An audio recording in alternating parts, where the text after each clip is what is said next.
வணக்கம் சார். என்னோட கேள்வி ஒப்பீனியன் போல் சார்ந்தது.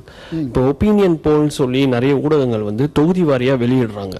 அந்த ஃபார் எக்ஸாம்பிள் ஒரு தாம்பரத்தில் ஒரு தோராயமா ஒரு 3.5 லட்சம் வாக்காளர்கள் இருக்காங்கன்னா அதிகபட்சம் 5000 வாக்காளர்கள் கிட்ட போய் அவங்க ஒப்பீனியன் போல் பண்றாங்க. அதாவது 1.6% தான் அதில் எடுக்கிறாங்க.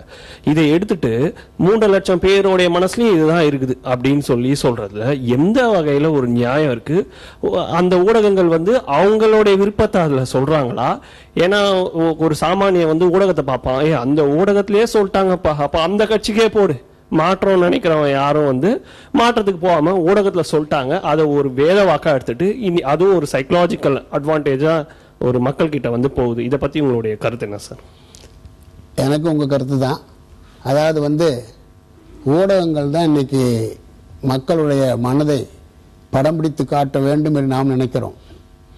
ஆனால் இங்கு ஒரு பகுதியில் இன்னைக்கு கருத்து கணிப்பு நடக்கிறது என்று சொன்னால் கொஞ்சம் அட்வான்ஸ்டு மூத்த பார்ட்டிகள்லாம் அங்கே நடத்துகிறாங்கப்பா, தொண்டர்கள்லாம் பார்த்துங்க, நீங்கள் போய் இதுக்கு சொல்லுங்கள், நீங்கள் அதில் அந்த வாக்குப்பதிவில் நீங்கள் கலந்துக்குங்கன்னு சொல்லி அது நடந்துக்கிட்டு இருக்கு.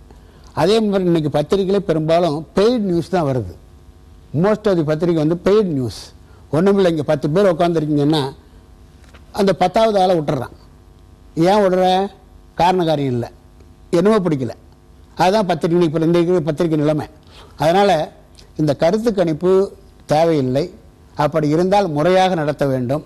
அது மாதிரி கோடிக்கணக்கான வாக்காளர் இருக்கிற இந்த நேரத்தில் அவங்கள போயிட்டு ஒரு 5000 4000 அவங்கள கேட்டால் என்ன சொல்கிறாங்கன்னாக்க இதுதான் இந்த கருத்து கணிப்பினுடைய முறை, வெளிநாடுகள்லாம் இப்படி தான் பண்ணுறாங்க அப்படின்னு சொல்கிறாங்க. வெளிநாடுகள் ஒரு வேளை பண்ணலாம், ஏன்னா அவங்க சிந்திக்கக்கூடிய ஆளாக இருக்கிறான். இங்கே 3 தடவை போட்டு காட்டாங்கன்னு வச்சுங்க, சொல்லலை இந்த கட்சி ஜெயிக்க போகுது, அப்படியே மனசே மாறி போகிறான். அவருடைய எந்த இறுதியான ஒரு முடிவுக்கு வந்துட முடியாது. ஒவ்வொரு முறையும் கருத்து கணிப்பு மிகப்பெரிய ஒரு தாக்கத்தை ஏற்படுத்தி தேர்தல் முடிவுல இறுதி செஞ்சிரும், நம்ம இறுதியான முடிவுக்கு வர முடியும். இன்னைக்கு காத்தால வந்த ஒரு கருத்து கணிப்பும் சரி, இன்னொரு ஊடகத்துல வந்துட்டு இருக்கிற தொகுதி வாரியா வந்துட்டு இருக்கிற கருத்து கணிப்பும் சரி அப்படியே தலைக்கீழ இருக்கு. அப்போ கிட்டத்தட்ட மறைமுகமா அவங்களுடைய விருப்பத்துக்கான நடக்கிற கருத்து கணிப்பு. ஏன்னா 1.6% ஆஃப் த பீப்புளோடைய மனசை எடுத்துட்டு இதான் 3 லட்சம் மக்களுடைய பிரதிபலன் சொல்றது. ஏன்னா அவங்க யாரை எடுத்தாங்க, குப்பனை எடுத்தானா சுப்பனை எடுத்தானா, எந்த மேல் ஜாதியா கீழ் ஜாதியா தயார் பண்றாங்க சார். அதான் ப்ராப்ளம். சர்வே பண்ண போறாங்கன்னு நினைச்சா முன்னாடி அவேர்னஸ் கிரியேட் பண்ணிடுறான். அந்த பதில் நடக்க போகுதான், நீங்க போய் எல்லாம் சொல்லுங்க. அதே கருத்து டிவியில் சொல்லும்போது கூட எல்லாம் ஃபோன் பண்ணி மெசேஜ் கொடுத்து நீங்கள் லைக்கிங் போடுங்கிறாங்க.